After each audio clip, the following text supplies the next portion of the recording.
Plusieurs membres de la société civile se sont retrouvés ici, à Bangui ce jour. Question de débattre autour du document intitulé « Persistance de la crise en République centrafricaine, comprendre et agir ». Même les représentants de certaines ONG internationalement reconnues y ont pris part. Et ce n'était pas un simple fait du hasard. C'est pour informer le public chez vous, en République centrafricaine.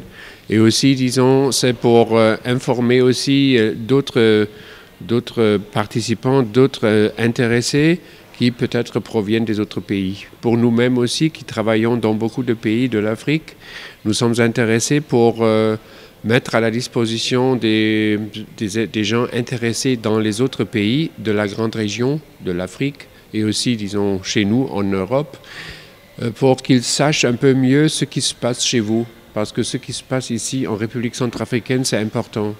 Depuis 2013, la République centrafricaine traverse une crise politico-militaire qui met à mal le fonctionnement des institutions du pays. Une crise alimentée par les forces obscures. Le document, justement, lève le voile.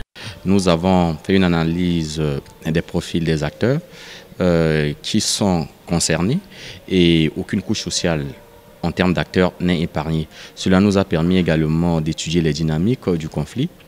Et ça nous permet effectivement de poser la problématique en ce qui concerne la nature de l'État centrafricain, qui est entre un État failli et un État fragile.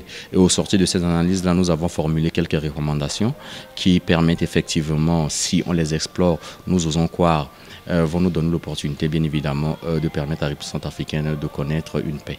Quelques recommandations sont par ailleurs faites. Question d'orienter l'action de certains acteurs intervenant dans la crise centrafricaine. L'une de ces recommandations porte essentiellement sur la restauration de l'autorité de l'État en République centrafricaine.